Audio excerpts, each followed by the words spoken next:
Well, Ty, I was thinking just kind of dive right into the mental side of this.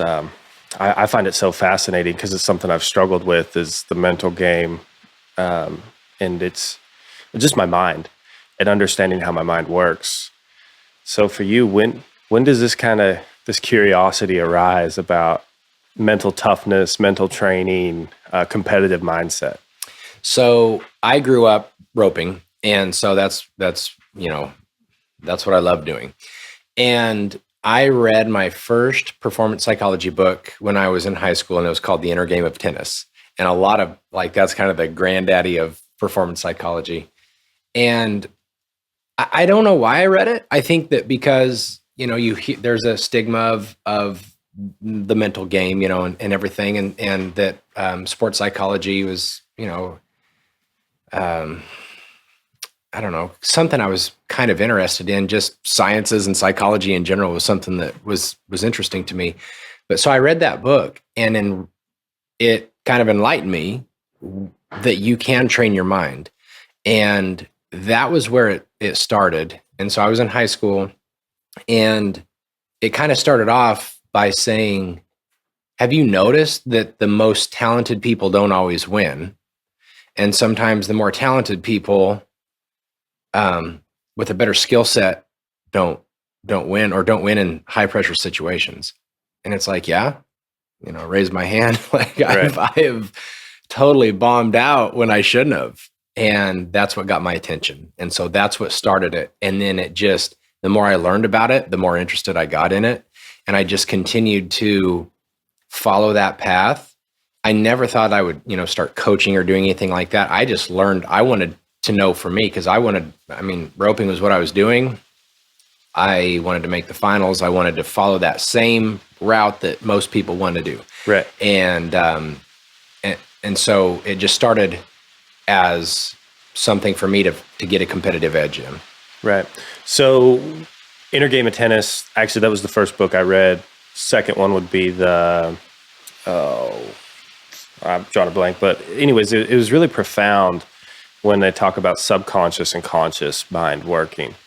Is that kind of the first aspect of like the mental side of things, and how mental performance came out was how your subconscious mind your conscious mind wants to run and control things, and your subconscious is kind of what reacts and is closer to like flow state, right? Yeah. Was that, for me, that was really the profound thing of, okay, I need to learn how to bring forth my subconscious mind, but also have it trained, right? Yeah. Was that similar for you, or what did you was that one of the first things with like mental training that you found? That's exactly the first thing that I noticed that I got out of the Inner Game of Tennis was the way Tim Galloway breaks it down is self one and self two. And self one is the controlling. I'm trying to do it. I'm trying to have my tip in a certain place, deliver a certain way. I'm trying to control this thing. And it's also self one is the one that's determining this is good, this is bad. Repeat this, don't do this again, And I'm not saying that we don't pay attention to these things, but the performer self, or self two, is the self that comes out when you're like in the zone, when you're not thinking about it, when you can't miss. Everything is just going right. And that's what we want to be in. But the more you try to be in that, the further you get away from it. So learning how to really, it kind of comes down to directing your focus on specific things. It's like self one, or the part of you that's trying to give instructions and critique. It's funny. I think of it like the vision I have is like a little kid, that if there's a little kid out in your arena and you wanted him to sit there and just while we talk, and you wanted him to sit there, you could give him all these instructions, sit there, be quiet, don't move, or whatever. And it might work for a while. But what maybe a better strategy would be is give them a toy to play with so that they're distracted. And then when they're distracted, they're more likely to just stay there. And so if you can give self one something to think about, then self two, or the performer self, the subconscious, the whatever, is more likely to be able to come out. And so if you can give self one like this instruction, like, okay, and it's something that's within your control. So for me, healing, if I watched the feet around the corner, I was more likely to ride the position that I wanted to ride. And I was more likely to be ready for a quicker throw, as opposed to just watching the head rope go on and just seeing the steer as a whole turn. And, so that was something I could do that was within my control. Watch the feet around the corner. And if I could focus on that, my position, my swing, my delivery, everything else was more likely to take care of itself because of all the repetition and the training that I'd put in. And then self one's out of the way. Self one's distracted with its toy, right? Like the kid out there. And it's thinking about something that will help. It will help the run come together. So you're not just distracting yourself with something that doesn't matter. If I do that, I have a better chance of doing my job and letting everything else take care of itself. And that's what I got. That was the main thing I got from Inner Game of Tennis. Right. Me as well. So to summarize that, you're focused on but not thinking about. Yes. Correct. Correct. So I'm focused on a task that, like for you, it might be fall on the feet, but it allows you to feel where you need to be position wise, or maybe see where the steer's going and understand, and if you're feeling your horse, but it like puts you in the moment, right? Yeah. It allows you to respond with what you've trained yourself to do. This doesn't, we're talking about now, once you've roped and you know what to do, you just need to get out of your own way. That's one way to do that. So it's coming down to directing your focus, basically. Do you think mindfulness is important, like an important practice, or plays any role in that? I think it's where I start. Anytime that I've ever worked with anybody, that's where it has to start. Because so mindfulness is basically being right here, right now, being very present, and also being aware. If so, you can train your mind, and we can train our craft, which, as we're talking about, is team roping. You can train your body and you can train your mind. And to train your mind, in order to actually know what to train, you've got to have the awareness of right here, right now. I have the ability to do training. And if we can't right here, right now, think, how do I want to respond? Like choose the response that I want instead of just react with what comes natural, then you'll never make the different choices that then roll into different habits. So you've got to have awareness, which to me is mindfulness. I think that's where it has to start. Right. Absolutely. What are some ways of practicing mindfulness, or, like, especially, let's just put it like a situation, like a good time to figure out if you're mindful is in a high pressure situation? And do you remember like sight, smells, feel? Like what are some ways of practicing mindfulness, especially when pressure is applied? So mental skills training is really similar to, I'll answer your question, but I got to start. Yeah, no. Okay. So mental skills training is really identical to training a physical skill. So when you're learning to rope, let's just say you're learning to rope. You start off on the ground roping the dummy. Everything's very controlled, very slow, about as simple as it gets. You can stand where you want to stand, swing how you want to swing, whatever, and you're just learning the basic fundamentals. And repetition is the mother of all skill, right? So you swing, you deliver, you see what happens, split the horns. Why do I split the horns? Whatever, make adjustments, do it again. Repeat, repeat, repeat. As you get better at that, then you increase the level of difficulty. Then maybe you sit horseback and rope the dummy. And then maybe you start having someone pull the dummy horseback, and then you start slow cattle and everything. You go through this process, and the better you get, you add complexity to it. So mental skills are the same way. What's interesting about mental skills is people think that because it's in your mind and you read something or you learn something and it's like, oh, that makes sense. Yeah, that makes total sense. Because it's a mental skill and it's in your head and it makes sense, that now all of a sudden you should just be able to do it. And I think, like, the example I use is, if I never wrote before and you've got a dummy set up here and you show me exactly where to stand, how to swing, how to deliver, how to pull my slack, everything crystal clear. And you say, now here's the rope and do it like me. I could be like, yeah, that makes total sense. I know exactly how to do it based on the way you explained it. And I've seen you do it. But for me to do it just like you did because you explained it to me and it makes sense, I haven't put in the work yet. Right.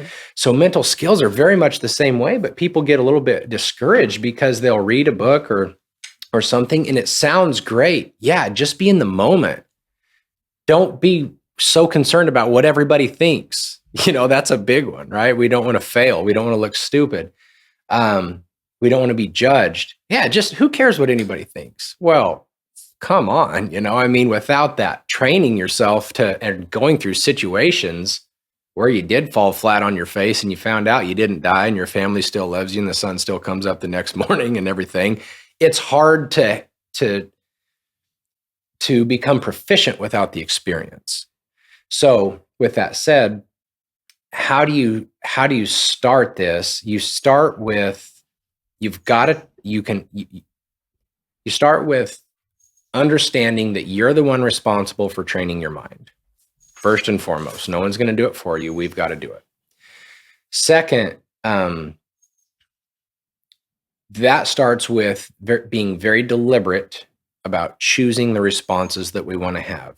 So Viktor Frankl was an Austrian psychiatrist, and he wrote a book called Man's Search for Meaning. Have you heard of it? Yeah, it's. I would say this is a must read for everyone. I agree. Or listen like me, I guess. Yeah, Audible, right? Yeah, or whatever. yeah.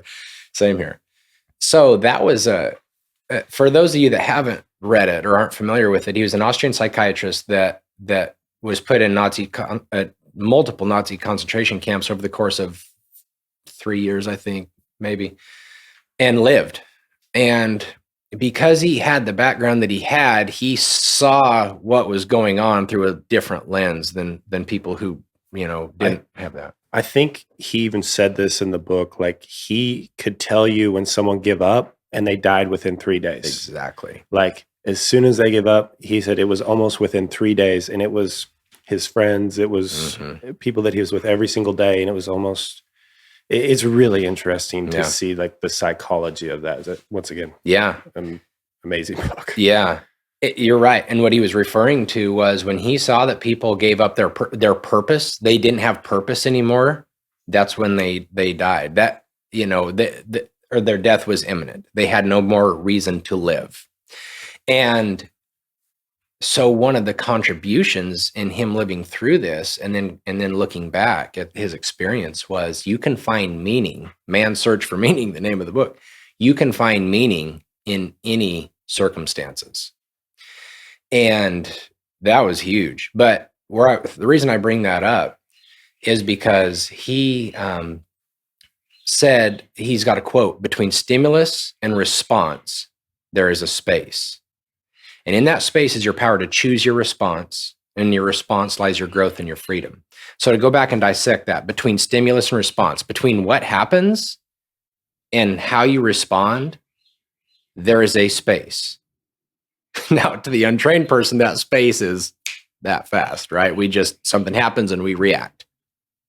Right. But what he's saying is, if you can train your mind to open up this space so that you can choose a deliberate, thoughtful response instead of just reacting with what comes natural, there lies your growth and ultimately your freedom, because you're going to get to start choosing a deliberate response.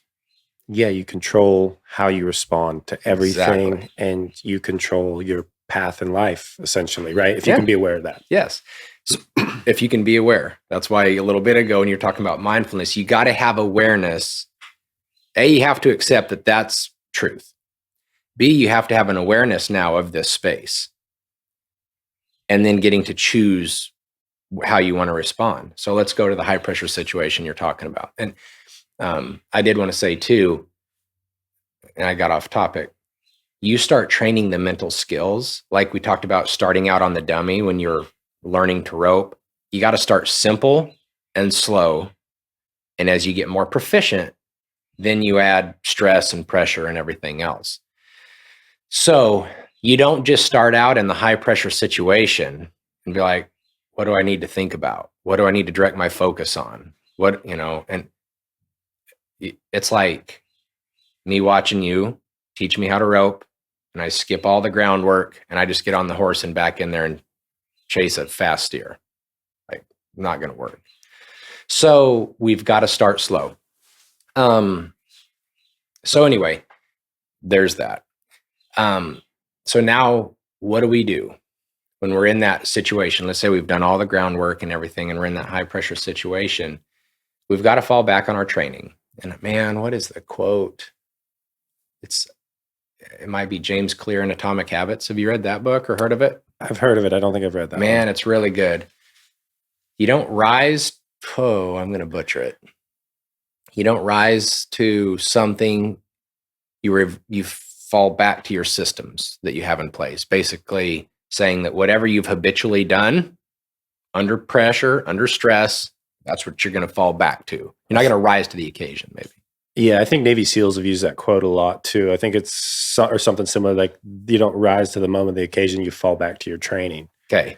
I think that's like a Navy SEAL. Like I'm pretty sure that I've heard SEALs say that, but I could be wrong. I could be making that up. Wherever he got it from, yeah, they may have got it from him. But the quote or the context is pretty important to understand, right? Yeah, and I can be getting it wrong. It may not even be James Clear in that book. That's what I think it is. But regardless, we don't just start out in that high pressure situation. We've got to have trained it. But when we're there, we're going to fall back to what we've trained. Our ability to be present, our ability to direct our focus, our ability to be calm when the pressure's on, the ability to have visualize, mental rehearsal, whatever you want to call it. All of those things we need to have put in the work ahead of time, front loading and training it and starting out simple. And as we get better, we advance and we advance and we advance. So I don't want anybody to think that just because you read a book or listen to a conversation and things make sense, that then all of a sudden in a high pressure situation, if you've not trained it, that you should be able to implement these skills because they're not trained yet. Think of training the physical skill and starting simple and cross that over to mental skills. Right. Okay. So there's going to be a few things we'll have to get into later with that. Let's go back to this moment, right? We have the skills necessary to compete in the moment. And so that also leads to expectations, right? Like you expect to win, or, I mean, that's the reason you showed up, right? Yep. So if you have expectations mentally, how do you manage the expectations, which are not in the moment? And also failure is a big thing with that. When we have expectations, we have fear of failure, right? Yeah. So there's all of this in our mind, right? This is the battle, I believe. I think that's what it is. This is the battle of the mental game, right? Is acquiring the skill necessary, trying to bring it forth, and managing your expectations along the way. Yeah.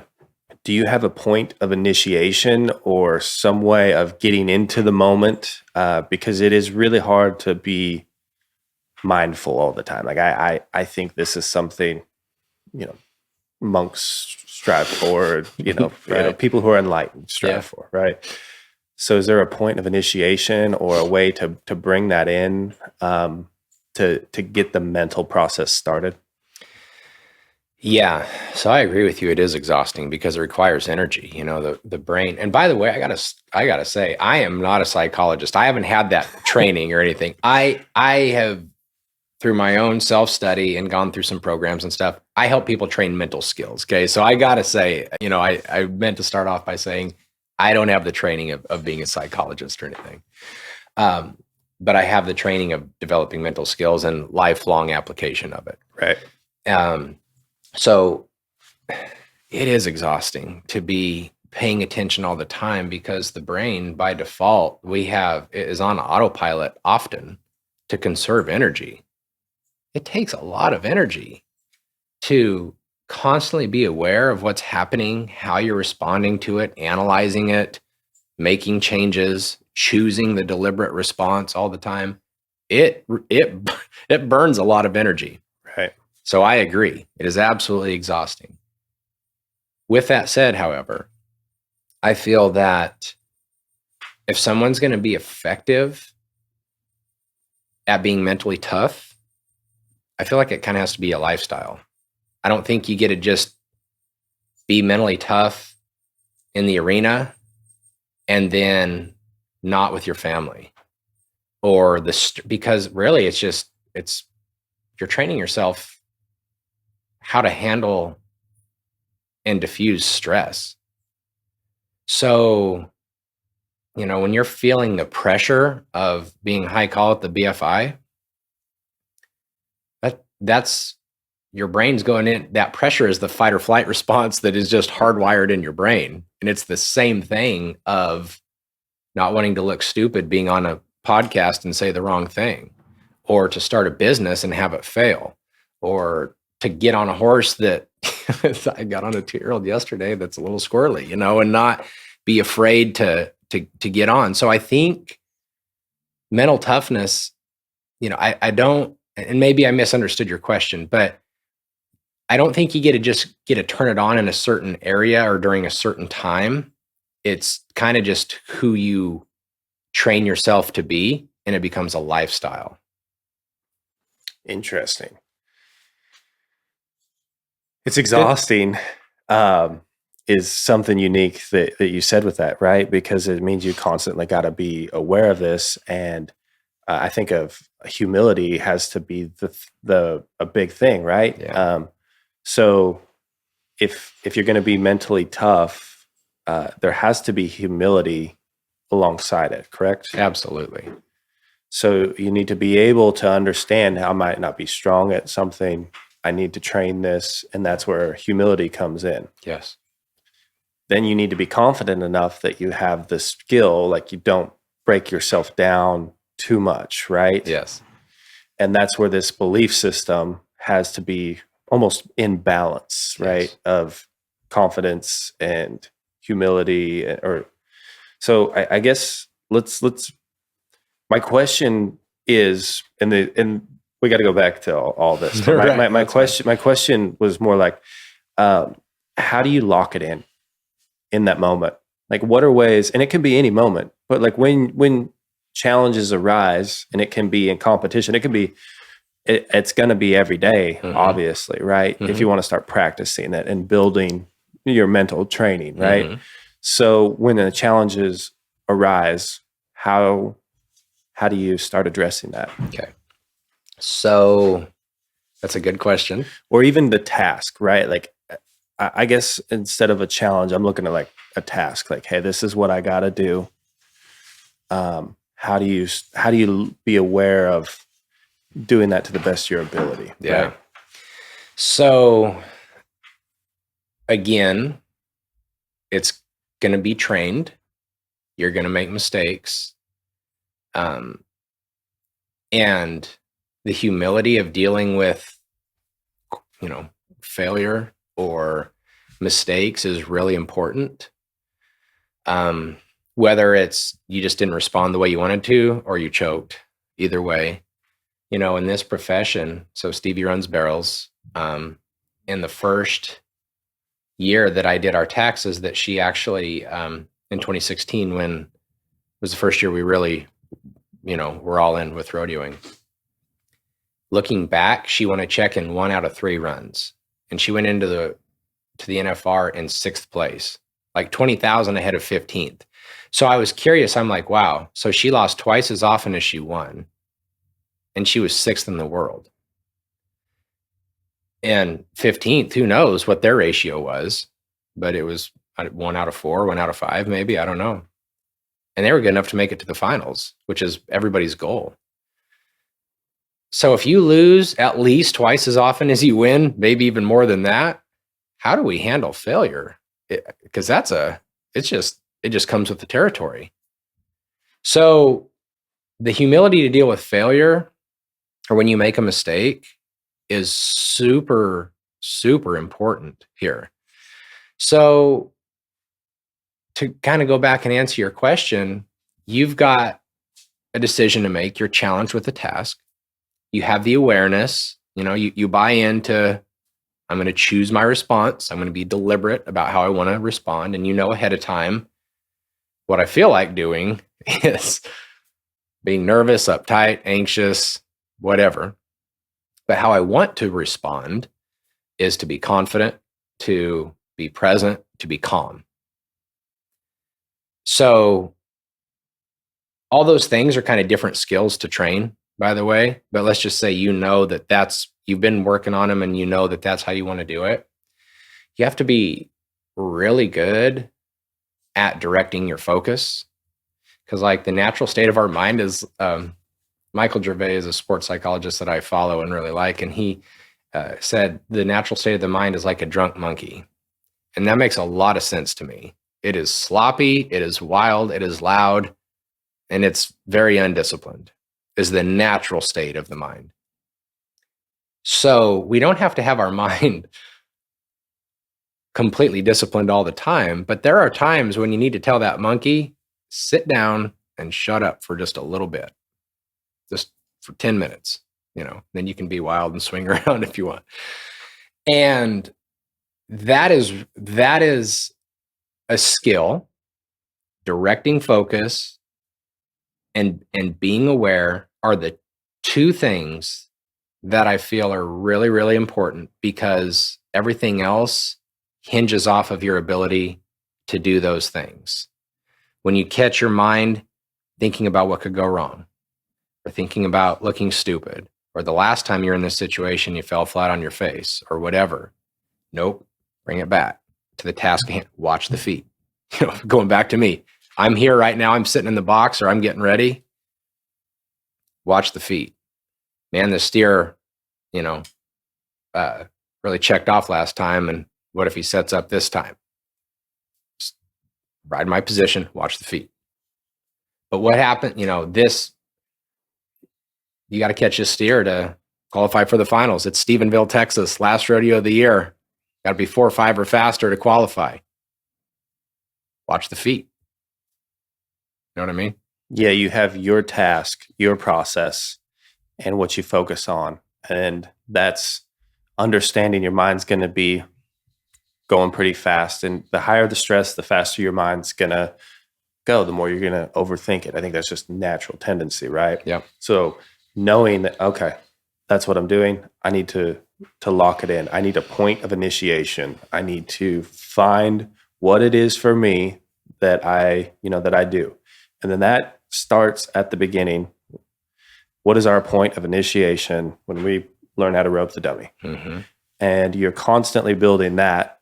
And it's probably the same way as you're riding horses or doing work, you're living your life. If you can focus and practice your, that good mental focus, I think that just increases your ability to lock it in. Yeah. As I kind of would say right there. Yep. And it is trainable too, by the way. So, again, like I said, the mind is used to bouncing all over the place. And mindfulness, when I think of mindfulness, I also think of it as like mindfulness and meditation can almost go hand in hand a little bit, or mindfulness training, I should say, would be like meditation. And a lot of people have a weird thing about meditation. And really, when I think of meditation, it's just directing your focus on whatever you choose to focus on. Well, right quick, I want to jump in on this. And if this is incorrect, let me know. But I think the point of meditation is to achieve mindfulness. But that happens it's because you get like a flow state. And I mean, to me, I can achieve that mowing the lawn. you just get doing something and you just become so in the moment. It's like, and I think it can be done when you're essentially just focused on kind of nothing, but you're doing something, right? And that happens a lot and I think that's where people like find happiness in work, when they get a job that they really kind of get in a rhythm of, and I think once they achieve that, it kind of, they get into that flow state like naturally. Mm-hmm. And I think that's something that can be done constantly throughout our days. I think yoga, meditation practices are ways to really achieve it pretty fast, right? Yeah. Yeah. So when I think of meditation, like you can, it's the way that I think about it, and I'm sure it's different everywhere, but it's not sitting on a pillow and, humming or anything. It's literally like Headspace is an app that does guided meditations. And it's cool because it's nothing weird. It's nothing even in like it's this in Headspace, it's not spiritual. It's teaching you to have awareness of what's going on in your body, in your mind, your thoughts, and then helping you to direct your focus on what you choose to focus on. And the reason that is so important is because, in meditation, it can be a lot of times it's following the breath, essentially, in and out. Well, you're choosing to focus on the breath in that moment. That's no different than being in the high pressure situation we're talking about and choosing to focus on watching the feet around the corner. You're training yourself. You're saying, self, focus on this. It doesn't matter what's going on around you. It doesn't matter. Do this. Yeah. And I think, if anyone's like just a tip that I think helps me, but if you focus on the breath, there's a technique called box breathing. And if you're looking for a point of initiation, anytime you feel nervous or pressure, you just focus on the breath and do some box breathing. It's really easy to put you right back in the moment, kind of organize your thoughts and come up with a plan. That's great. Tell them what it is. It's in for 4 seconds, hold for 4 seconds, exhale for 4 seconds, empty lungs for 4 seconds, and just repeat that. And this was a tip given to me, but just the air, like I just try to really be aware of the air going into my nose as I'm doing it. Like that's what my focus point is on. Yeah. And, that's something that's really easy to do at any point in time, stress, just starting the day. I think it's a really unique thing that I know, like I always do it. Yeah. So that's cool. That is one of the best tools. And there's a couple things. One, you can use box breathing as a mindfulness exercise to develop this skill of focus or directing focus. Because in the way that I've used it is I'll take it one step further than what you just explained. Instead of just saying 4 seconds, I'll actually count to 4. It's probably ends up being 4 seconds. But the point is I'm counting and my focus is on the count, and I'm just using the breath to there's a couple things, but I'm focusing on the count. And the reason that that's important is because you can only really think about one thing at a time. Now we can jump back and forth a lot. So it seems like we're multitasking, but we're really just going back and forth a lot. And if we're wanting to, come down to the one thing, if you're directing your focus on the count, you're not thinking about the pressure. If you're focusing on the count, you're not worried that your horse is going to run by the corner or whatever. And so that's what makes you ultimately present. What is more present than following the breath as it comes in and out of your body? Right. So you can use box breathing as an actual way to train, just like roping the dummy. Box breathing is a way to train the ability to focus on what you choose to focus on. So if you're nervous, you're uptight, you're stressed, you're tense, you box breathe. One of the reasons that's helpful is because it takes your attention, if you're able to do it, it takes your attention off of whatever you were thinking about to cause the pressure, stress, anxiety, and now you're focusing on the count. So that's helpful. The backside of that is most of the time when we're uptight and tense, we're breathing very shallow, which creates even more tension and uptightness. And generally we don't rope the best when we're like this. It's when we're free and flexible and everything else. So when you're breathing, when you're box breathing, you're getting good inhale and exhale, which is helping relax and calm the body to make it even more likely to do what it needs to do. So you're directing your focus on something to keep yourself from basically thinking about the other things that are creating that emotional response that you're having that you don't want. And you're also breathing and calming the body, having a natural calming effect on the body as well. So box breathing is awesome. I'm glad you brought it up, man. Yeah. I honestly, I forget about it. Like I just something I do and I just apply. Like yeah. Okay. So we got to talk about losing, right? Yeah. So Stevie, the first year she made the finals, 33% win percentage. Yeah. That's a lot of losing. Yeah. All right. So how mentally, how does losing affect someone mentally? Like what are some of the natural responses? And then knowing going into the rodeo season that you're going to be losing more, you're going to win. What do you think are some ways that like it breaks people? So it's funny because I think about like, I've heard coaches and just different people, show me someone who likes losing and I'll show you a loser, And I mean, I understand no one's getting in it to lose. We're here to win, but also accepting the fact that it's part of the process. If you can't accept something that just happens naturally, you're going to just feel frustrated all the time. Because if there's no way around something that you have to deal with, but your relationship with losing, that's what we're talking about, is changing our relationship to losing. If you have a bad relationship with it, man, it's going to be a struggle all the time because you're fighting the flow of, all the time. So thinking about it is changing our relationship with losing. It breaks people because we'll have expectations, and I don't think there's anything wrong with expectations. I mean, that's, again, we're not just showing up to see what happens. We're preparing, we're making sacrifices with our time and finances and everything to try to see how good we can be. We want to win. But the philosophy that I follow, and man, there have been successful people with this philosophy and successful people with the exact opposite. So, but I know what matches my values and the way I want to live my life. And I feel like my goal comes from like John Wooden. You heard of John Wooden? Yep. So one of the best basketball coaches of all time. And his definition of success is the peace of mind. Let's see.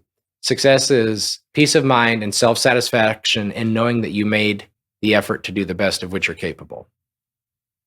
Making the effort to do the best of which you're capable. Can you expect anybody to do any more than make their absolute best effort? That's all you can do, right? That's all you can do. Yeah, we want to win, and it stings when your best effort isn't good enough to win. It does. But we're in control if we make our best effort. We are not in control if we win. Does that make sense? Yes. Okay. So I want to learn, and this is a lifelong learning process, but I want to learn to direct my focus on the things that I can control or I can influence. Some things you control, which is basically our responses. I mean, I can't really think of anything else that I control outside of something internally within myself. And then there's things that I have influence over. I don't control, but based on what I do, I can influence. My horse, when you're roping, do you think you control your horse? This is actually a question. I mean, yes, I would say I do, but the more I think about it, the more I'm like, I wish I had more control of my horse. Like, I think I like, honestly, I've been working on some stuff and I'm like, wow, I think this is why I'm not as successful as I want to be, is because I cannot control my horse well enough. Right. And man, wouldn't it be great if we could control any living thing, quite frankly? Yeah. You know, so I would say you absolutely have influence over your horse. And 100%. Yes, but I don't believe that you would control your horse, because there's plenty of times where something happens where if you'd had control, it wouldn't happen that way. Yeah. I think that's a really unique way of looking at it. Because I would say, yes, I have control when like my initial thought. And then I'm like, well, I wish I could control my horse to do this more so I could make steers easier to heel. But so I can influence my horse in certain ways, but I don't have total control. And a lot of that is probably because I don't even know how to ask. That's probably the root of that. But anyways. Well, no, I mean, but I ask it not to be critical, but because like this is a question we have to ask ourselves, because as we're talking about failure. Yeah. Well, we got to get really clear. What do we have control over? What do we only have influence over? And then what do we have absolutely no control or influence over? Well, the things we have no control or any influence over, man, when those things fly in our face, you can't, it is frustrating, but you can't let it take you down. Weather. We don't control the weather, nor do we influence the weather, but it will absolutely 100% affect, in barrel racing especially, the outcome. We drove all the way from Ponoka, Alberta to Williams Lake, British Columbia. It's a long ways through pretty country, but it's a long ways. And they'd had one performance already, and it poured rain. And we were hoping it didn't rain that much. Maybe they'd flatten out the arena and it'd run off, who knows? So we just go ahead and go. And we get there, you have absolutely no chance. Yeah. So, yeah, is it frustrating? Absolutely. Can you do anything about it? No. Why is it important? Because we can't carry that load to the next place we go, which she had to fly out, and she made it last hole into Reno that night. So she jumps on a plane and goes to Reno. Do you let the stress from things not working out here, especially when you had no control over it or influence, do you carry that with you? Because now it's going to affect what you do have control over, your performance at Reno. Right. So we've got to get super clear about what can we control, what do we influence, and what can't we? I have tried to make a habit out of only really paying attention to the things that I can control and the things that I can influence. Okay. So now kind of going back to losing, or failure, success is making the effort to do my best consistently. And that includes preparation. Defining success is very important. Absolutely. It's not a result, right? Yeah. How would you, as you think about it, how do you define it? Success? Yeah. Or achievement or anything? Yeah, no. I defined that a long time ago at Reno after I'd missed a couple steers. In fact, I was having a really hard day and I was like, okay, what does failure and success look like to me in the arena? And it became really simple. It meant doing my best that I could and throwing my rope in the right spot and just everything that I thought it took to win in that situation, I tried to do. Mm-hmm. And as I looked at that, it made it a lot easier because I'll miss, but if I miss in the right spot, meaning I usually catch steers from there, or that's the, like if you got a strong steer, for example, and it will do you no good to run in the middle of him and be 8 or 9 and you try to throw all of your rope, that is a winning shot to me. Mm-hmm. Like you were trying to win. Mm-hmm. Like you didn't just punt the opportunity and be afraid to miss. Yeah. And so that was like, okay, this is a successful performance. And then obviously you knew like, all right, I'm going to miss a lot, but I just tried to understand that. And then I also went to percentages with it a little bit. I was like, I wanted to try to be in the high 90s mm-hmm. with where I threw my rope. If mm-hmm. it was it in the right spot. Mm-hmm. And I've been able to maintain that pretty well. I miss too many probably, but that's also where like the failure kind of comes in, right? Mm-hmm.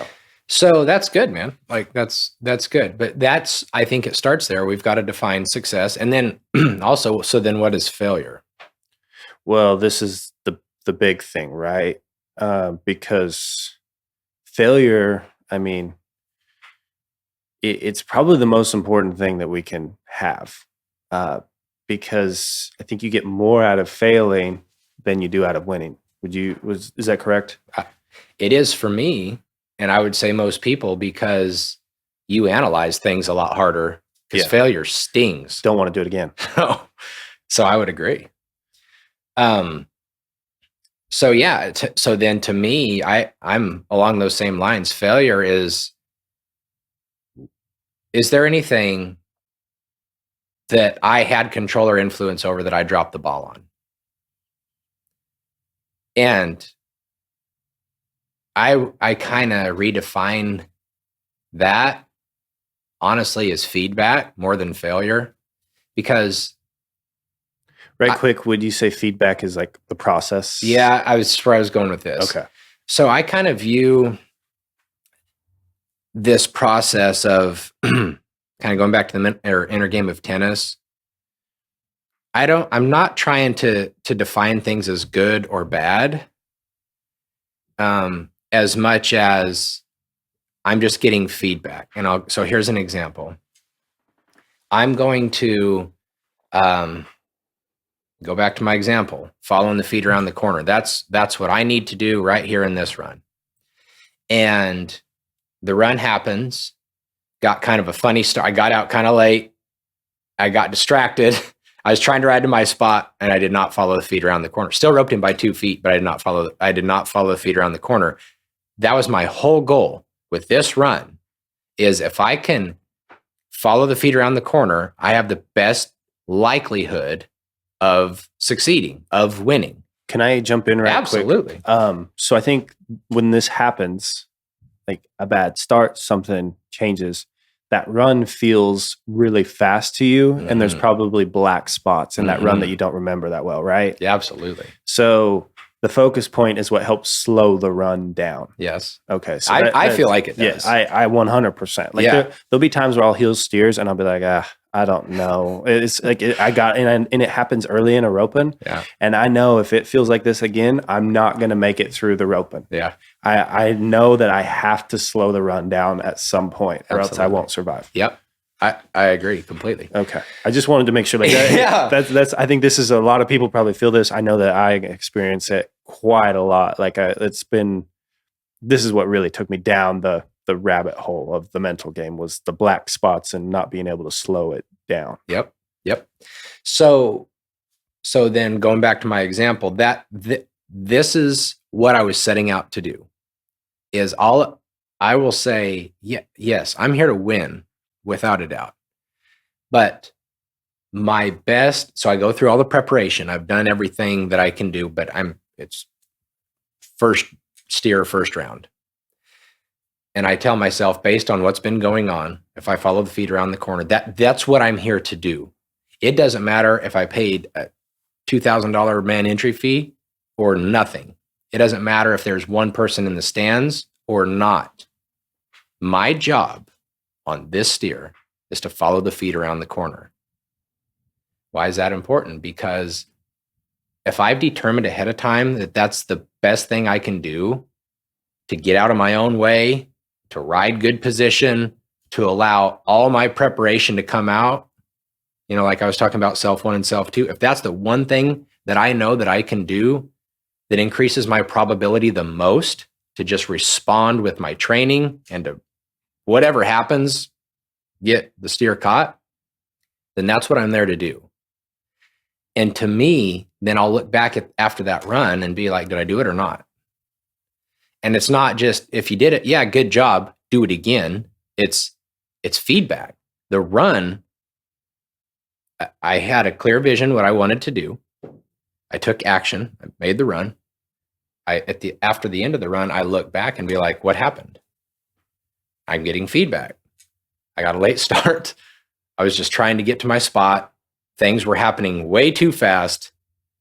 I did not follow the feet around the corner. Even if I caught, that's fine. I'm not bashing myself for not doing what I wanted to do. But I'm getting feedback. You got a bad start and it affected you. You didn't rally back and stay focused. You got distracted. Essentially, you got distracted by the circumstances of the run. Need to keep working on that focus. Yeah, and it kind of takes the result out of it, essentially, Totally. because now if you do good or bad, you're just evaluating the run for what it is, trying to figure out, all right, how many times did I do this, how I've prepared. Mm-hmm. And then also when you get out of that and you fail at it and you don't do it, you, instead of like, oh, I lost, I suck. Mm-hmm. It's more like, all right, this happened here. I need to fix this. Yeah. And then when you go back home, you can just start working on that. How many times in a row can I mentally do this? And and you can just evaluate it from there. Correct. Yeah. This is mental training. Yes. Right? That's totally it. And my goal is to become the best of which I'm capable. Yep. That looks different for everybody.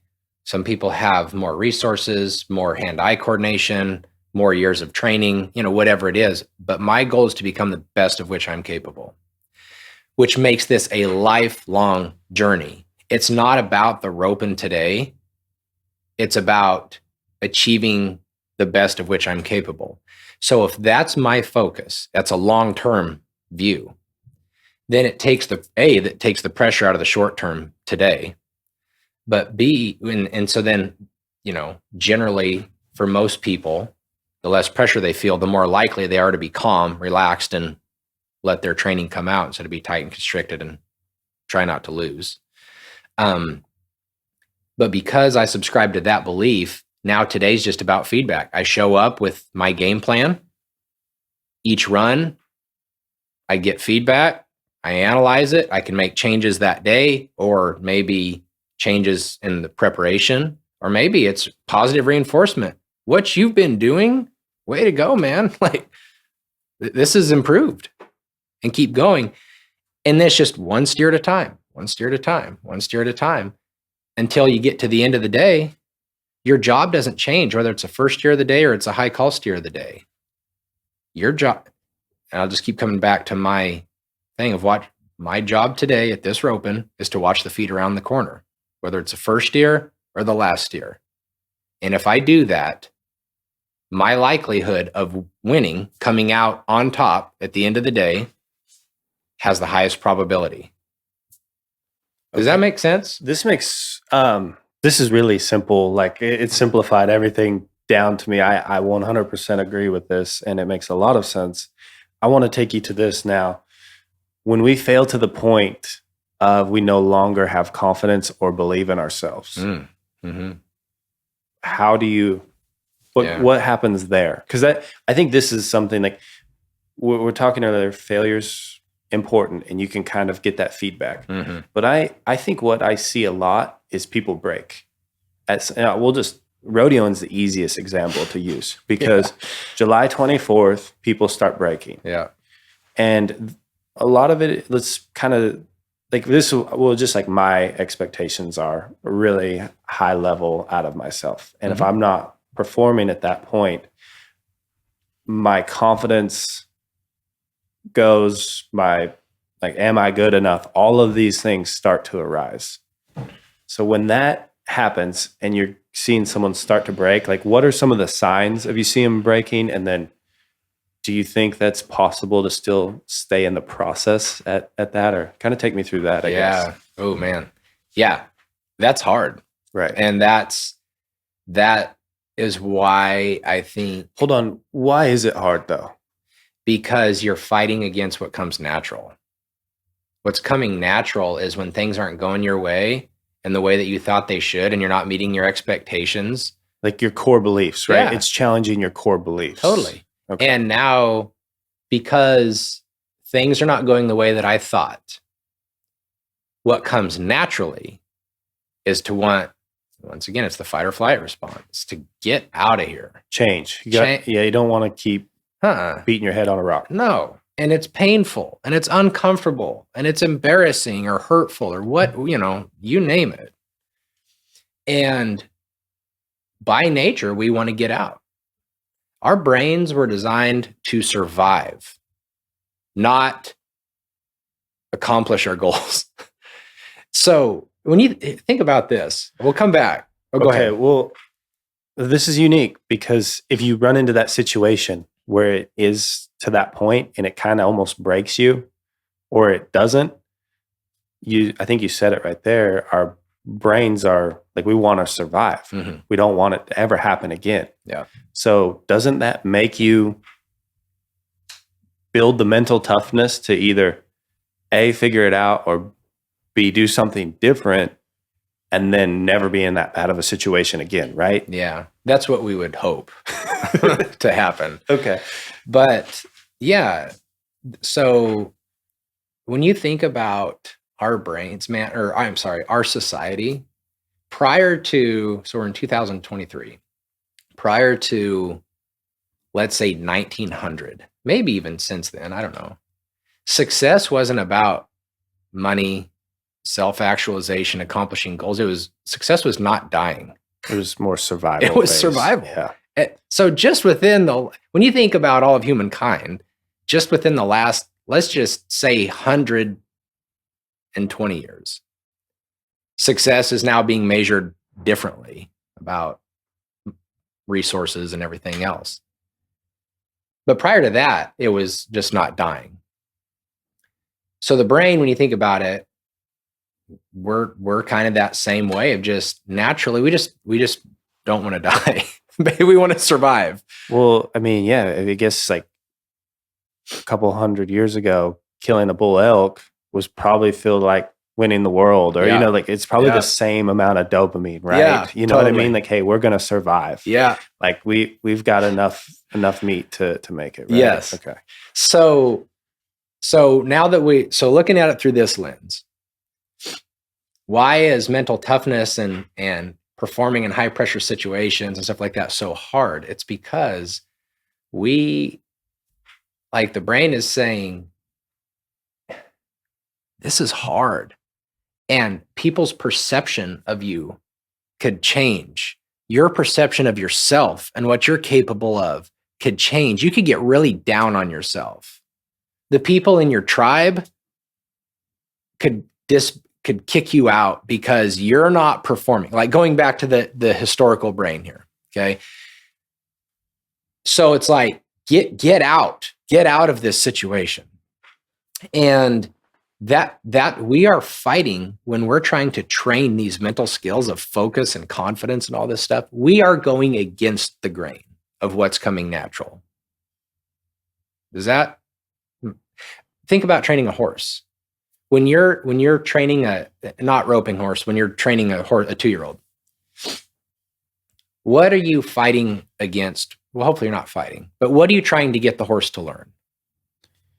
I mean, trust, like that what you're communicating to them is safe, right? Their fight or flight instincts, right? Correct. And they have the fight or flight instinct for survival. Would you agree? Yes, that's natural, 100%. And you're trying, but in order to get them to trust you and to get on them and to submit, basically, they've got to go against what comes natural. They have to learn a different way. Would you agree with that? Yeah.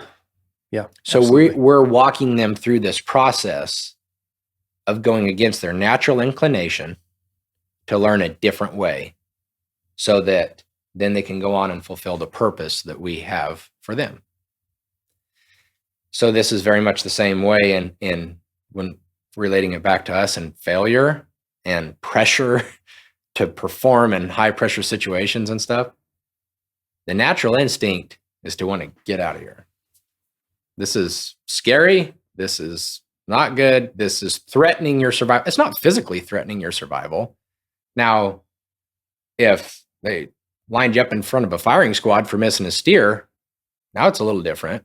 But now it's about, not wanting to let people down, let yourself down, look stupid. It's more of a social thing than it is actually a physical threat. It's a social or emotional threat that we're trying to avoid. Do you think top performers have a tendency to like gravitate towards that more? Like chase like like the failure aspect, right? I think it kind of them being challenged, like that understanding of the struggle. Do you think they move towards that more, or what? I mean, what do like top performers? Because like when we say this, I think of a few of the top guys in our industry, but like the brand names are like Tom Brady, Michael Jordan. They really thrive in that hardest moment, and there's very few people that have ever been even close to that. What makes those kind of people stand out, or that those top performers or successful people come out, you think? Well, based on this, like what we're talking about, this conversation, I think that absolutely, kind of going back to what we talked about a bit ago, they've changed their relationship with stress and anxiety and pressure, rather than, they know that those warning signals are going on and they're inside when they're feeling them, but instead of feeling them and following them, they're like, nope, that means that when I feel that, that means I got to do it now, because I'm pushing myself to become great. So I'm going to completely go against what comes natural and this survival instinct, and I'm chasing this. So yes, I absolutely do believe that they do that. They just look at it differently. What the common person would look at and be afraid to do for whatever reason, great competitors look at it and just say, I don't care what the downside might be. I have to do it just because I'm afraid, or just because that I'm scared that this could happen. Now that means I have to do it, because my relationship with fear has changed, because I know that it pushes me to greatness. I don't want any barriers in front of me and how good I can be. So if there is a perceived barrier there that I'm afraid of pushing, now it means I have to. But can I go back to your failure question again? Yeah. Because it's super important. What do you do when that person's about to crack? It's July 24th. You're tired, which always adds to stress. You're running low on money. Things haven't gone the way you wanted them to. You're disappointed, concerned about your partner and what they're thinking and their family, because they're counting on you to do your job as well. So what do you do with that?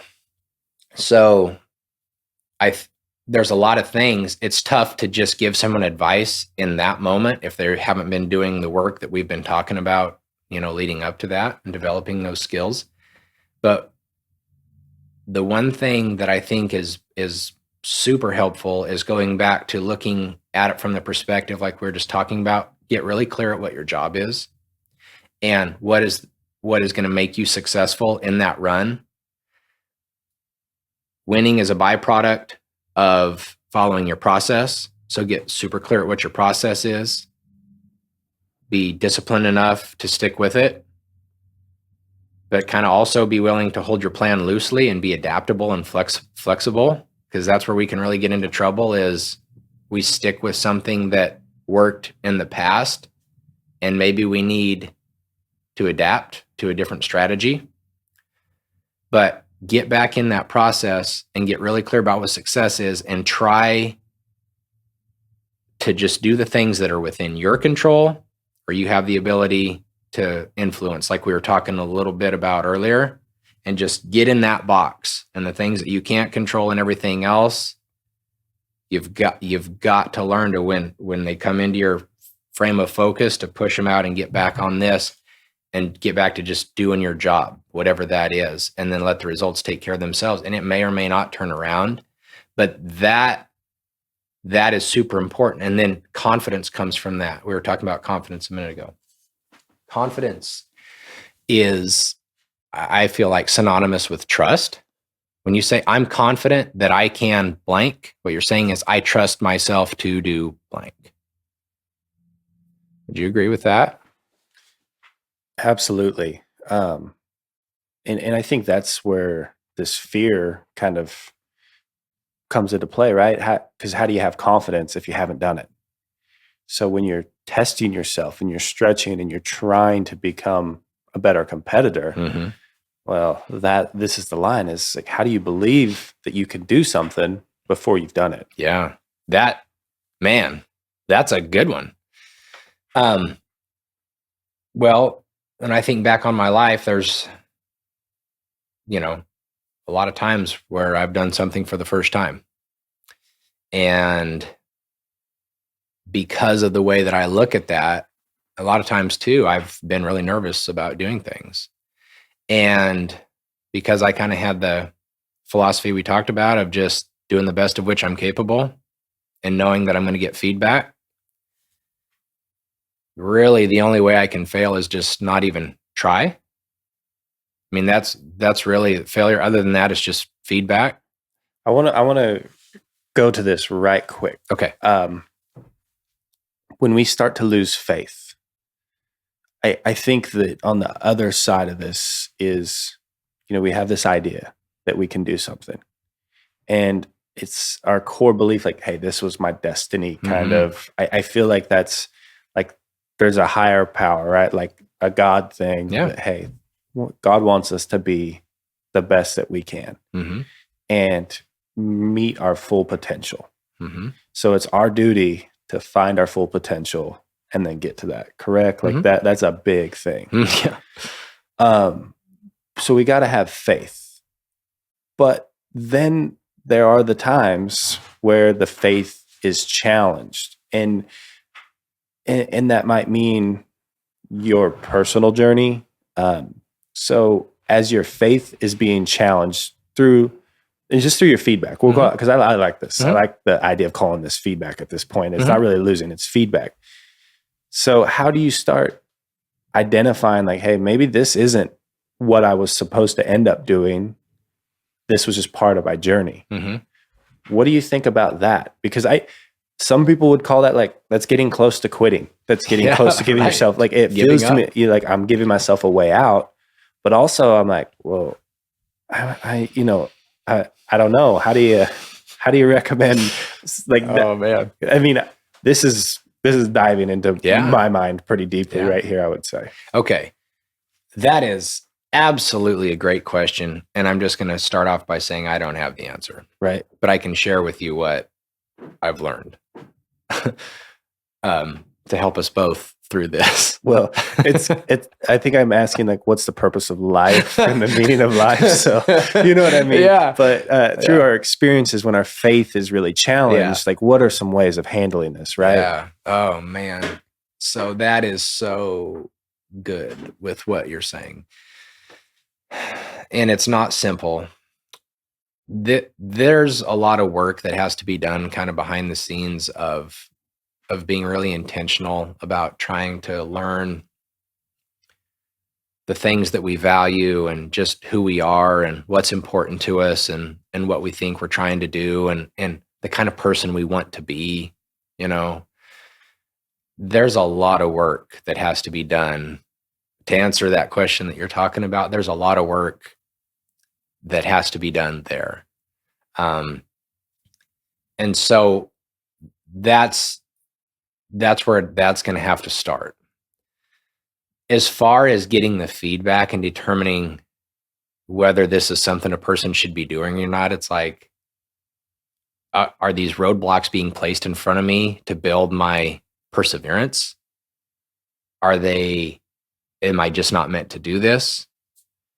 Is this literally just part of the game that everybody has to deal with, but I'm so focused on myself that all I see it is I feel like I've got it worse, but really everybody else is going through similar things or has also? Like we have to get really clear about because the answer, those are three very different things. So I believe in Romans 8:28, it says, God causes everything to work together for the good of those who love him and are called according to his purpose. So that tells me that even if I get it wrong, and I thought that this was my destiny and I missed it, that God can cause things to work together for my good. Okay. So it takes a little pressure off of having to get it right. Well, it's part of the journey that you needed to probably experience, right? Yeah. So there's that. Okay. yeah, then it's always a question of also reflecting back, like, is there something, and maybe you needing counseling. Not, I don't mean like Well, from I know counsel. Counsel is what I meant. I need both. I'm sorry. I just meant counsel of maybe someone needs to look at what I'm doing, and maybe they can give me some insight onto what is missing.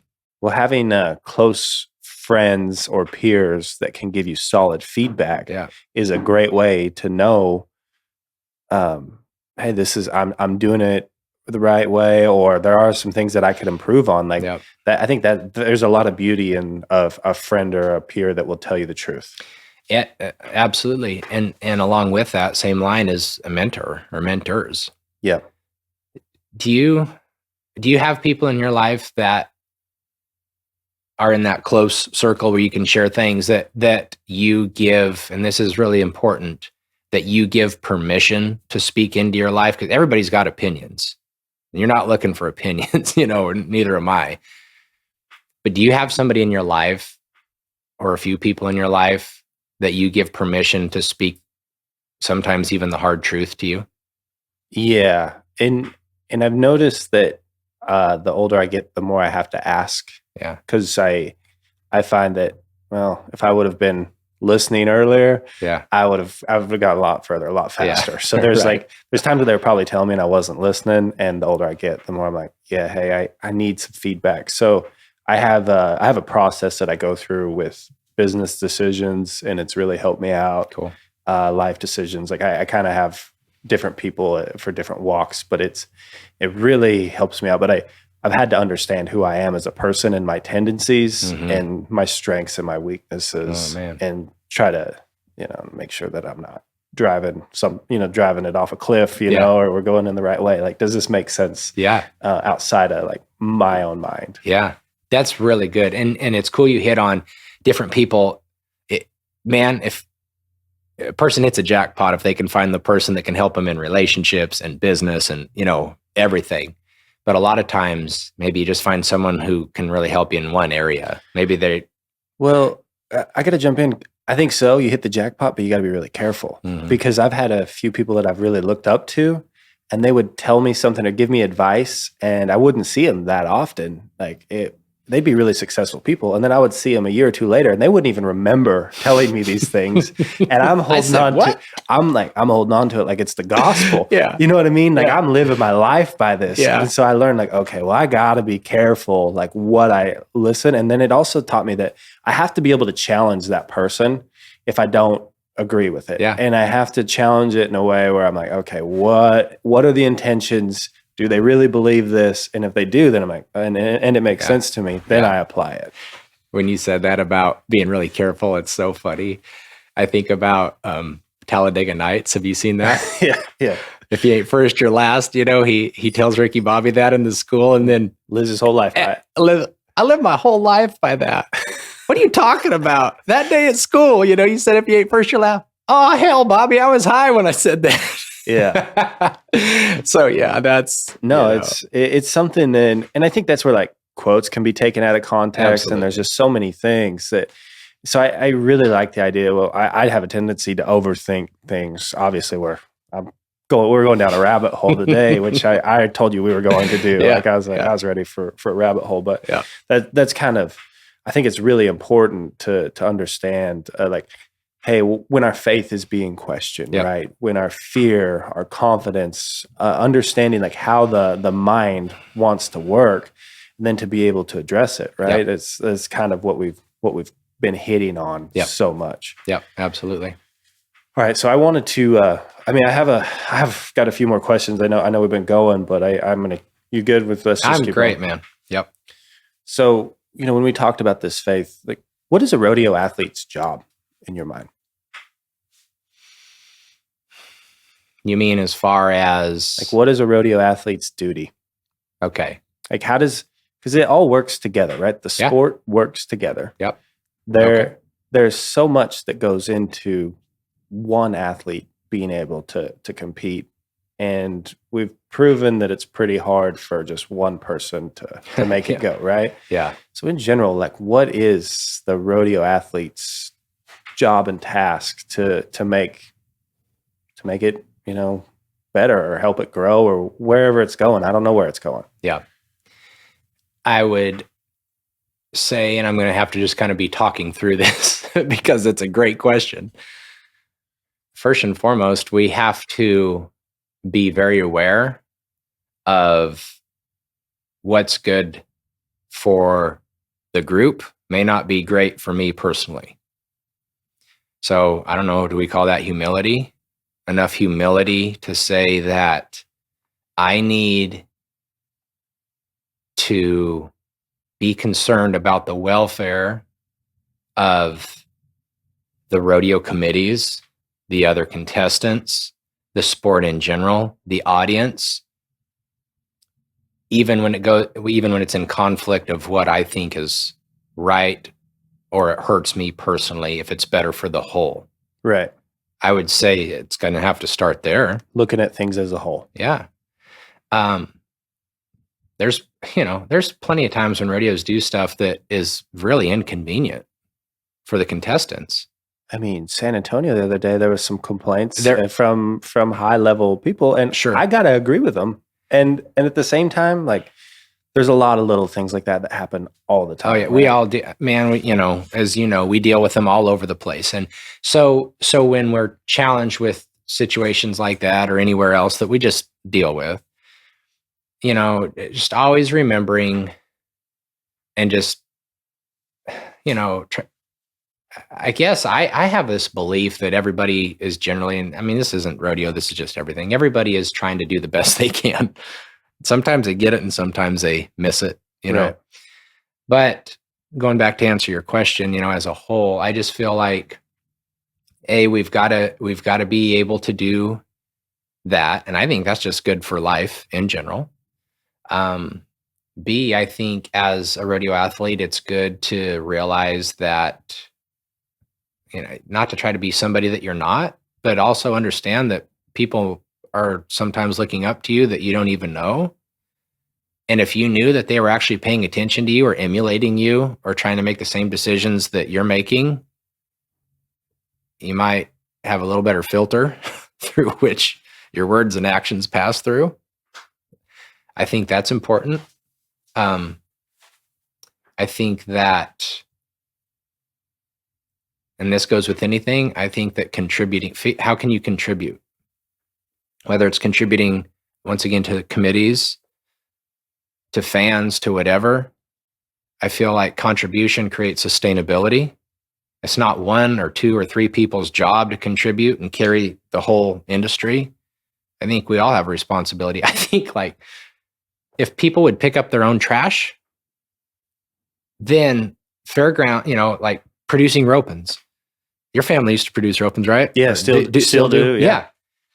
Just imagine how much cheaper facilities would be to come in and put on an event if people would pick up their trash, not clean their trailers out in the parking lot. You know what I mean? Just make a mess and stuff like that. Imagine how much better it'd be for everybody if everybody just did their part. I'm not getting on to people. I'm just saying, you asked me what's a rodeo athlete's responsibility, right? Yeah. It's take care of your stuff. And if you take care of your own stuff in a good way, it makes it better for everybody. So right. I don't know, man. Those are kind of the first things that came to my mind. Well, no, I think what's unique about this is to make it grow as a whole. That's exactly right. And then the other aspect that I think is really unique from what I get, what the biggest takeaway that I've gotten out of rodeoing is how hard it is. Yeah. And how, like, the challenges I've went through rodeoing are the toughest challenges, like from a competitor standpoint, like just question myself. Yeah. That's the hardest times I've ever had as far as like that side of it goes. Yeah. And it started all to kind of hit home. You David Goggins fan at all? I know who he is and certainly have followed him. Yeah. So he talked about this in his second book, but he was talking about running an ultra marathon, and he runs like it's like for 200 miles, and it takes him 36 hours or 20. It's a long time to run these 200 miles. And he said in his mind, he gained 6 years worth of knowledge in those 36 hours, just about himself and the questions you have to answer and the why he doesn't quit and all of that. And I think that's what I started to relate to with rodeo, is how much mental fortitude you have to start building, how you have to really define your character, like what you can go through, what, just the different adversity you can handle and keep moving forward. Yep. It's like that Rocky quote, how much you can take and keep moving forward. Yeah. And I think that has been something that I kind of, I'm afraid of it. I'm afraid of it every year, but also I almost like look forward to it when I'm past it by a few months, or I look back a couple of weeks later after I went through some stuff, and you're like, wow, this is crazy that, that I was in that situation. Right. Or feeling those, those feelings. So it's like an adventure. I mean, preparing. So we'll probably go to California in April, like we always do. Stevie's outdoor horse does good out there, so we have to go. I don't want to go to California for 3 weeks this year, but we'll have to do it. And along the way, we're going to have to push through some stuff. I don't know what it's going to be, but it's just the name of the game. And then leaving and being gone for 3 months over the summer. I am a homebody, man. I love being at home. I love having structure and routine, and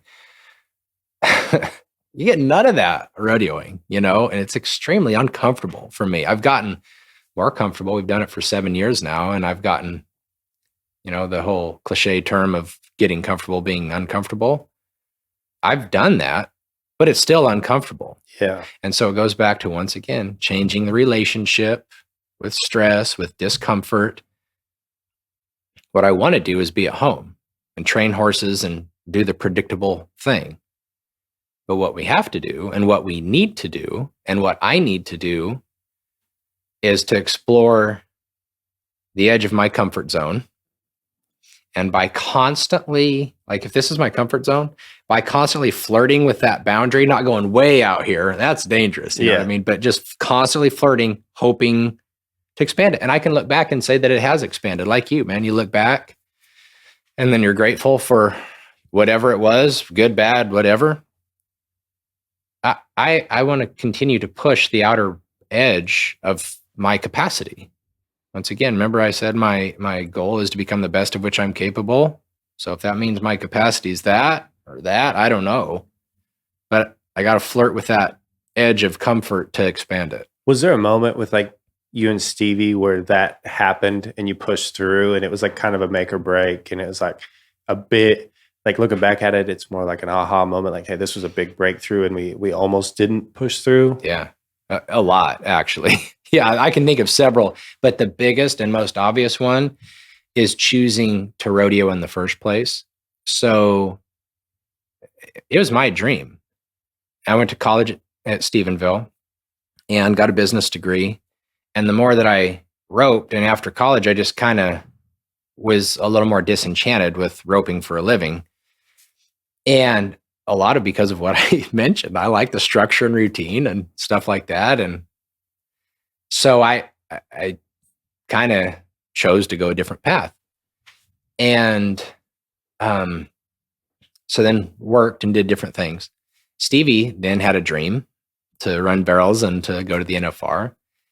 And in 2014 or so, 15 maybe, she got Truck, which is Quattro fame, from that's a whole nother long story, but just some awesome, wonderful people in our life that came at the right time and gave us opportunity.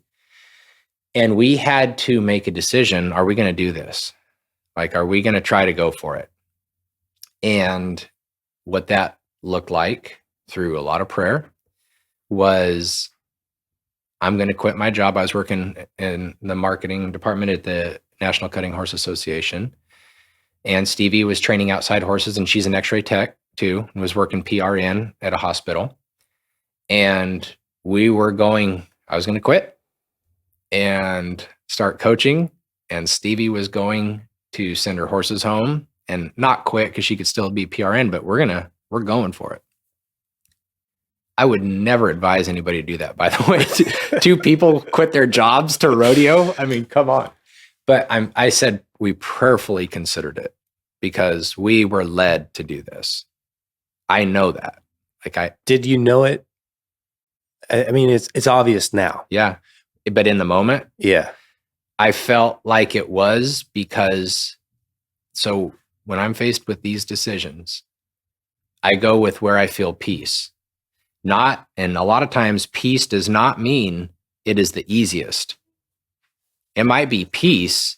No, and you're pointed towards chaos, basically. Yeah. Or like, you hear the eye of the hurricane, you're in that spot and stuff's going on all around you. So we were following the peace and we both felt it. And we both asked for a ton of confirmation, by the way. I mean, almost to the point of, all right, I need to see a penguin walk by with a polka dot umbrella. If that happens, I will know that it's you. Well, did you have peers that you asked about doing this? Yes. What did they say?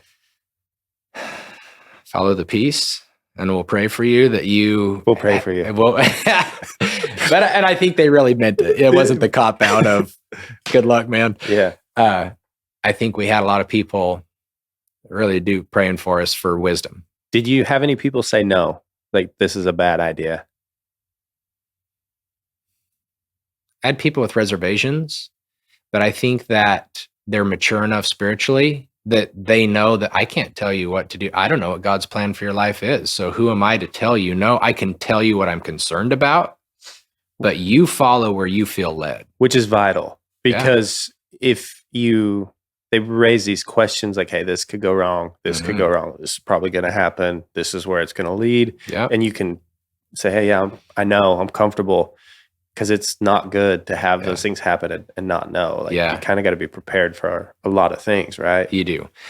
But what made us also okay with the decision, so the peace, what we had to do, and I think it's really beneficial for people who are faced with big decisions like that, is we were okay with the worst case scenario. So I felt like the worst case scenario for me personally was I could go back and I had enough contacts I used to work for the USTRC and then NCHA, and there was enough skill to offer the marketplace that I feel like I could get a job if I needed to. And you probably weren't working your dream job then, right? No. It's not like you're like, hey, like I didn't like this isn't what I was meant to be doing. Absolutely not. Okay. But that was the worst case scenario. Stevie's worst case scenario is she get more horses. So it might take a while for all this to come back together, but it's not like we're going to be living under a bridge completely broke. Right. So we were okay with that worst case scenario. We were comfortable with it. So I think when you're comfortable with the worst thing that is realistically going to happen, it could go absolutely terrible and we could be under a bridge, not likely. So if you go with the likely worst case scenario and you're comfortable with that, then what is there to lose, at that point? So you guys, like, that's one thing I think a lot of people don't understand. Rodeoing's expensive, right? Oh, man. But it's expensive for everyone. It kind of, no matter how much you spend on a rig, how much you have, like, it still costs a lot. Yes, it does. You guys probably don't have a lot of money ready to go on this. Like, so you got to have a lot of faith. Like, hey, we're going to have to figure it out, right? Like, I think that's one of the things that a lot of people don't even try for that reason is money. Yeah. So was that something that concerned you, or even like, how did you address that?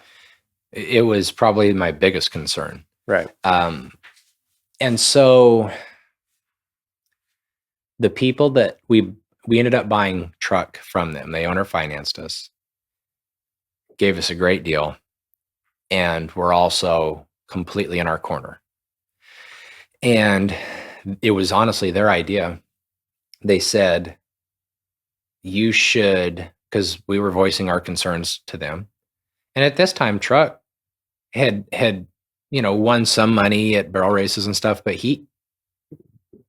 everybody hit barrels on him, including Stevie. But that she might hit barrels to win, like he would clock, but just It doesn't matter if you hit a barrel. So their advice was open up an account, decide ahead of time how much money you want to put in it. How much are you willing to spend on this? Not in the middle of it when you can justify and I'm almost there. And if I just drew better, if whatever, but step back ahead of time. How much money are you willing to spend on this? And then as you make money, you keep putting it in that account. That's your account. That's your expense account. And I would love to say, and we never had to make another deposit again, but it did not work that way. But Stevie and I were both on the same page. We started with the money, and the owners of truck also said, here's $1,000 to put in it, which was so cool. Right. We're buying the horse from them and they give us $1,000. And we had to make some deposits before we started depositing some winnings, but we were both in agreement with that. And so that's how that started. Then the money's still a concern, man, because the one thing that I struggle with rodeo, and it's just the way it is, but like in other mainstream sports, when you've developed a skill set and you get drafted or you're on the team or whatever, yes, you still have to perform. Absolutely. But you're not starting over with everybody else in the draft every single year and having to earn your spot. You have to keep working, no doubt, and be of value to the team. But with rodeo, October 1st, everyone's on an even playing field, and you got to earn your way all the way back there again. There's no riding, like I get to rely on my years of experience, dedication, hard work. I'm starting over with everybody else. And that's tough because you have good years and you have years that aren't so great. So, and then the fact you're paying your own expenses and stuff. So I view actual rodeo as the platform to develop whatever else it is that you're wanting to develop to make a living. That's the way that I see it. So rodeo provides a platform for you to be an advocate for your sponsors. It provides the platform to give you credibility to do this and what you do. Because when you have a conversation, you're coming from a place of understanding and knowing, and you can relate to people. I follow your podcast. I wanted to tell you at the very beginning, I was excited to have this conversation with you because I am a follower of your podcast because you do a good job interviewing. And the reason you do a good job interviewing is because you can empathize with the people you're talking to because you live it. Yeah. Or I'm looking for advice. Either way, man. And so that's why your business is successful as well, though. You have credibility and everything else. So I feel like rodeo is a platform for whatever it is, selling horses, training horses and doing clinics and schools, or starting some other business and just using your name, or advocating for your sponsors. But to me, that's where the more sustainable money can come in. And that's how you're able to use rodeo and not try to make it something that it's not. Because the moment you stop competing, if you don't have these other things in place, man, now what's a guy going to do?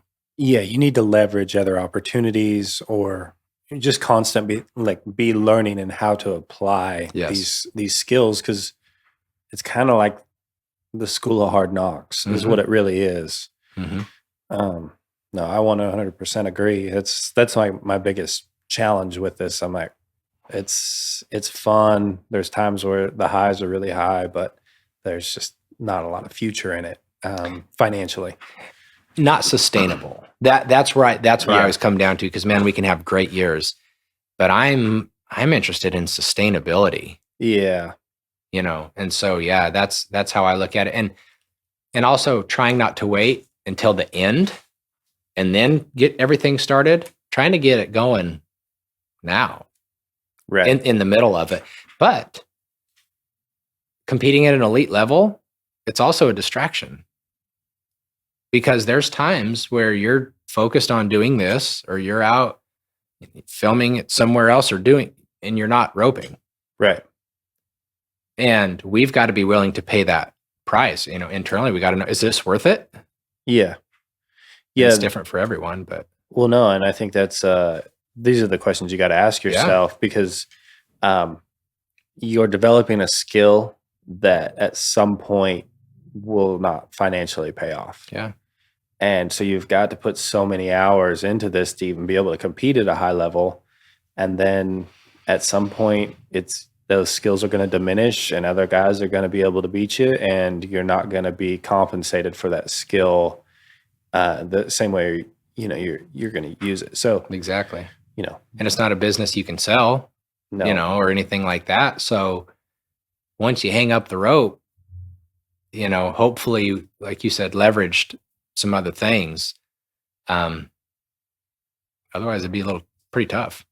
Yeah, and I think a lot of people have fallen in that trap, and there's been some really successful guys in the rodeo arena, and as they've retired and stuff, it's been a hard transition for them, and it's unfortunate just that there's not more money in the sport because of it is pretty incredible what animals are doing, what people are doing. It's pretty wild. And the way that people have to dedicate their lives to achieve that, and the sacrifice that it takes, I agree, man. I wish people could just make tens of millions of dollars doing it. Right. I got one more question before I let you go. Going back to the mental side of things and mental training. I guess obviously we should talk about your book. Before I get that, I kind of dove right into it. What made you decide to write a book on mental training and being being competitive, right? Being a competitor. So, part of when I said we decided to rodeo, I was going to also start coaching people. I was extremely nervous about doing that. Extremely intimidated. Who am I to help anybody do anything? So that same self-doubt and stuff that anybody would feel who's doing something they've never done before, like we're talking again. And so I started coaching people, and I would give other books as resources, like Mind Gym or something.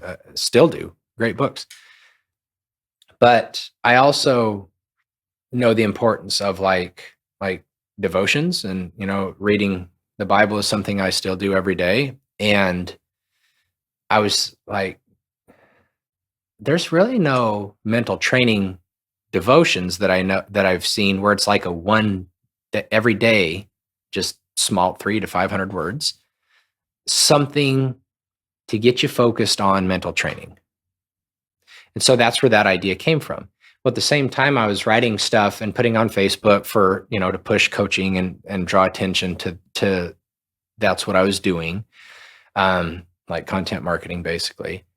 And it's like, I could just because that's about the size of most of those posts. I'm like, what about just compiling those? And then now that I know that that's my focus, adding more to it, providing some structure, and making my own devotion strictly for the people that I'm coaching, so that between our weekly sessions, they have something that they can read, that I know the things that we're working on, and kind of direct them towards it. So I can relate to them throughout the week in between our conversations. So and then it's like, well, what about just making it a book instead of something, a piece for the people that I was coaching? So that's how that started. I love that idea. I told you in our first conversation, one of my favorite books was The Daily Stoic. Yeah. And it's a very similar concept. And what I get out of it is constantly going back to something day in and day out. It really pops in my mind later that day, or so, like I just kind of something I try to go to early in the morning, and then throughout the day I'm always like, it just kind of seems to be popping up in random spots where I apply it, and it starts building these habits. And I was like, okay, this is really, really smart, because there are times where I'll take a book, and if I don't read a ton of books, but I do listen to a lot of them on audio, and I get too much information too fast. I think I don't absorb as much as I wish I could. So I'm re-listening to them, and it's the same way. But I like that aspect of this. It's like, hey, how And obviously the devotional I think is really important too, as far as understanding faith, like we talked Yeah. about, and really being able to tie it all together. I think it's a unique thing that that you've done. I think that's it's really interesting to hear and kind of see that. Yeah. Thank you. It's honestly, it's been cool that for anybody that reads it, you can buy it on Amazon, but And what's the name of it? it's called Mind Fuel. Mind Fuel. Yep. And like mindful, Yep. Mind Fuel. Yeah. I like that. Yeah. So anyway, it's not meant to just be read from cover to cover. You can read it. It's going to seem pretty repetitive though, if you just do that. And then the other thing is, it's not about, I can empathize with what you're saying about when you consume a whole book, I forget way more than I ever apply. And so I can confuse knowledge, like getting knowledge out of a book. Knowledge doesn't do me any good if I don't do anything to apply it. So in Mind Fuel, it's the little pages, but every page ends with today, choose to. Right. Going back to the power of choice. We all have that power of choice. Be intentional about choosing to fill in the blank. And so anyway, it's I kind of wrote it for myself too. Yeah. It's awesome. I think it's a big step. It's something, really cool to go after. All right. So this question, I had it wrote down early that I didn't quite get to, but we talked about being able to see and visualize, right? Mm-hmm. How much can you learn from just visualizing the run or the task in hand, mm-hmm. and how to apply that? And more specifically, like I'd read a book that talked about visualizing the task, then doing the task, then as soon as it's over, visualizing doing it correctly, mm-hmm. and you could turn 1 into 3. Mm-hmm. Do you agree with that? And then can you talk to me about just visualizing, right? Yeah, absolutely.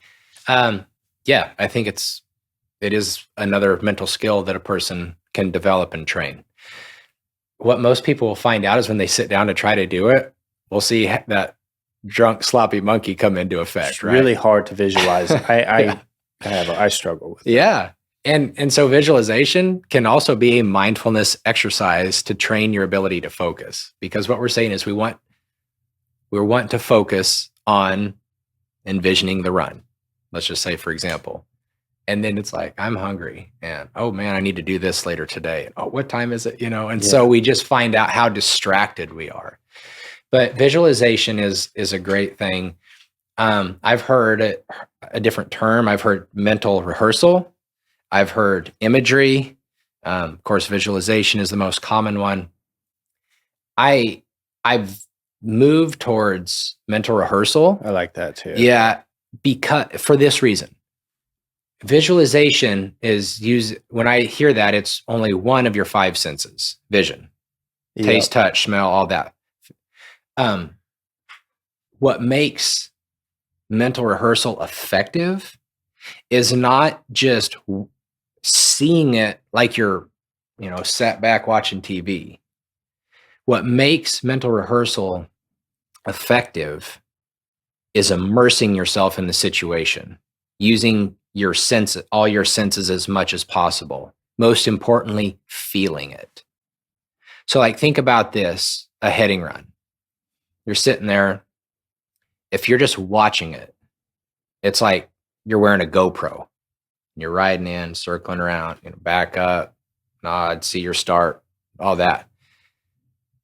That, I'm not going to say that doesn't help, but what makes mental rehearsal really effective is like feeling it as if it's happening.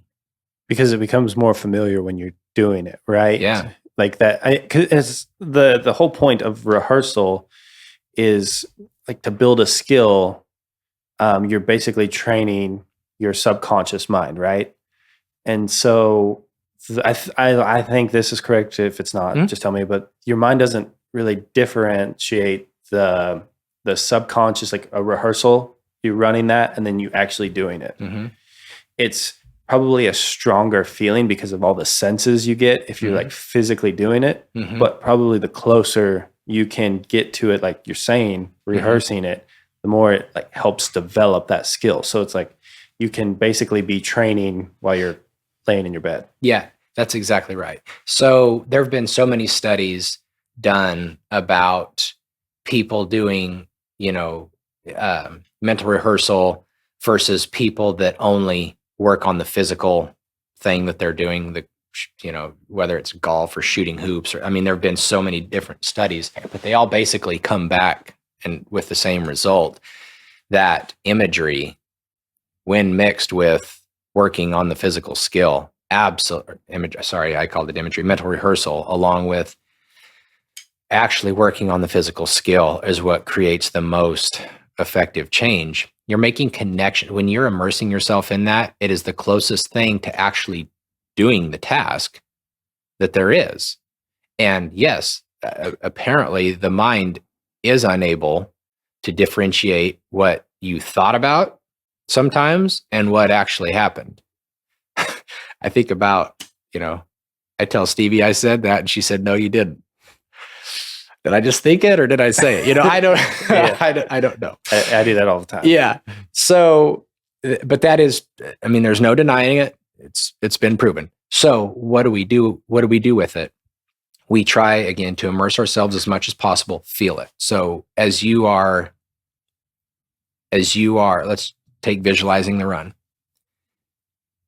Like, feel even what you're thinking about, the tension in your body or not. Is it hot out? Is the wind blowing? Are your shades on? Is your horse lathered up, kind of on the muscle? Do you hear the steer fight in the chute? Yeah. All of that. What does it feel like to have the rope in your hand? Have it tucked under your arm? Whatever it is, the tension on the reins. Like, paying attention to all of those details. That's what makes that work. What you'll find out, not only when you go to do it, other than distraction, is a lot of times it feels like it's happening so fast. You can't keep up with all of the stuff that you're trying to see and feel and hear. And so you may have to slow it down. It's almost like slow motion so that you can keep track of everything. Because I know when I do it, I mean, it seems like it happens like that. And it's like it just blacked out. Because you're trying to do more than just see it. Right. You're trying to engage all the senses as much as possible to make it a real experience. So anyway, don't be afraid to slow it down. And don't be too hard on yourself when your mind is jumping all over the place. Right. And there's one other benefit too, I believe is, I mean, sometimes mentally you'll make mistakes and you'll see yourself making a mistake. And that does happen. I believe, I mean, it does to me but also you get the opportunity to do it perfect. Yep. And I think that, like, how you see it going, if you can really get that image clear, like, hey, this is how I want it to look, this is how it feels to me. If you can really define that, it gives you that opportunity to do that. Absolutely. And I know, like me hitting the horns, for example, like there's times when my loops don't hit just right, but when I kind of see it happening before and after, they hit just right, they sound right, like everything is correct. Yes. And I think it really offers an opportunity to excel your learning. I mean, I don't know if, like, I'm a believer in the 10,000 rule. Like, I thought probably about 10,000 correct reps to get it down. And that's an easy way to cut that into a third. Sure.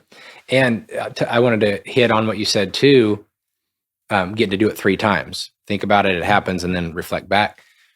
Man, that's a cool way too. So like, you go out and you make your run and you get your feedback, and it's like, I roped the outside leg, and it's because I was just trying to beat the steer to the ground. My rope hit at the same time his feet did, just stabbed an outside leg. Go back, You just saw that run happen. It's fresh. Feel that, how you would have corrected it, Right.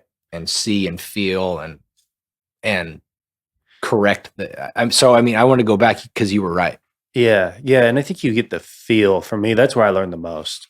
So like, for example, I'm going to go to heading, but like a steer ducks his head and I might have popped it off, but if I can like feel like, all right, that's how that loop needed to feel, where that needed to go. And I can see myself heading them, like, it just makes it where the next time coming around, I kind of react better when I see it. And it just, that's where like feel, I believe, like really helps performance. I agree. I've been having to do it because I started heading because I'm on Stevie's barrel horses all the time. So, and try it. It's a long story. So anyway, now I'm heading. I've never headed other than just off of a heel horse at random times. And I was having a really bad habit of roping and losing my position. I was where I wanted to be. And I'd rope and I'd let my horse start dying off. And now I'm trying to turn the steer from back here, and I really had to envision and feel what it was like to go up, rope, and keep going forward. Yeah. As I pulled my slack, dallied, and started widening out, and stuff. And so, I mean, that's a real life example that I've been doing, and it is helping. I know it's helping because I get a rope about once every 2 weeks. And so I'm not getting to rope enough to change that habit. Right. But because I feel like I'm really thinking about it and feeling it, I'm starting to make that change, even though I'm physically not getting to rope that often. Right. Because the awareness is there. Correct.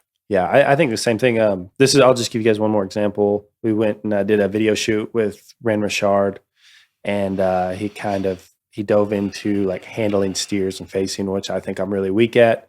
And a few things that a drill he showed me how to do, I am literally going through at a walk, at a trot. I'm trying to like understand what this feels like all the time, and like trying to, so then when I do get making the run, I'm like, okay, this is what it's going to feel. This is the cues I'm going to be giving. Yep. And I can I'm trying to prepare my mind to give my horse these cues and to have him ready for this to help that. And I think that's just like the process of learning and getting better, right? Like that's just constant things that we have to apply, but the faster that's how we separate ourselves. Yep. Who can learn them and then apply them and then use them efficiently. That's how a person separates themselves real fast. Yep. Absolutely. Well, thanks again. This was really fun. Like I said, I enjoy this aspect of the mental training, being, the competitor side of it, and just kind of how the mind works. So it's unique because I get to learn so much. I really appreciate you coming on. Yeah, man. Like I said, I am a follower of this podcast and I love it. And two analytics sitting down and talking. I have no idea how long we've been talking, but I bet it's been a while. And anybody who listens all the way through, God bless you. Because I mean, it got pretty detailed, and, but I love it. I love going, into deep conversation. So thanks, man. I appreciate it. Thank you.